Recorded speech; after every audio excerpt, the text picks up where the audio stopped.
Hi ladies, ఏంటి ఏం చేస్తున్నాను చీర పట్టుకొని అని అనుకుంటున్నారా? మరేం లేదండి, నార్మల్గా మనం అయితే లెఫ్ట్ హ్యాండ్తో ప్లీటింగ్స్ పెట్టుకుంటాం కదా, అలా చాలామందికి ఇబ్బంది పడుతున్నారు. సరిగ్గా రావటం లేదండి, కాస్త అటు ఇటుగా వస్తుంది అంటున్నారు. సో నేనేమంటున్నానంటే, ముందుగా మీరు ఫస్ట్ ప్లీట్ ఎప్పుడు కూడా ఒక 5 to 6 ఇంచెస్ పెద్దది పెట్టుకొని ఒక శారీ పిన్తో మెజరింగ్ చేసుకొని ఐరన్ చేసుకుంటే చాలా బాగా వస్తుంది. చేసుకున్న తర్వాత ఒక లేయరు దాని మీద వేసి మళ్ళీ స్టీమ్ ఐరన్తో ఐరన్ చేసుకోండి. తర్వాత సెకండ్ లేయర్ కూడా వేసుకొని మళ్ళీ ఐరన్ చేసుకోండి. ఇంకొక లేయర్ వేయాల్సి వస్తుంది.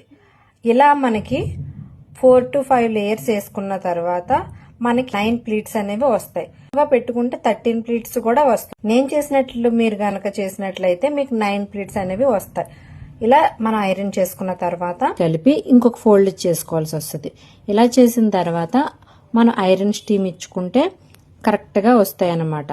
తర్వాత మొత్తం ఓపెన్ చేసి శారీని నార్మల్గా తీసుకొచ్చాను. తర్వాత మనకి లైన్స్ కనిపిస్తున్నాయి చూసారా, లైన్స్ పట్టుకొని 1 by 1 ఒకటి విడిచి వేరొకటి పట్టుకొని మొత్తం ఫోల్డింగ్ చేసుకోవాలి. ఇలా చూసుకోవడం వల్ల ఏమవుతుందంటే మనకి 9 ప్లీట్స్ కరెక్ట్గా వస్తాయి. ఇలా కరెక్ట్గా అయిన తర్వాత ఒక శారీ పిన్ సహాయంతో బ్యాక్ సైడ్ పిన్ పెట్టుకోవాల్సి వస్తుంది. చూడండి, నేను ఎన్ని వచ్చాయో లెక్క పెడుతున్నాను. నాకైతే కరెక్ట్గా 9 ప్లీట్స్ వచ్చాయి, పర్ఫెక్ట్గానే వచ్చాయి. తర్వాత నేను ఒకసారి మళ్ళీ ఐరన్ చేసుకొని నార్మల్గా పైన అలాగే తిరగేసి కూడా ఐరన్ చేసుకుంటున్నాను.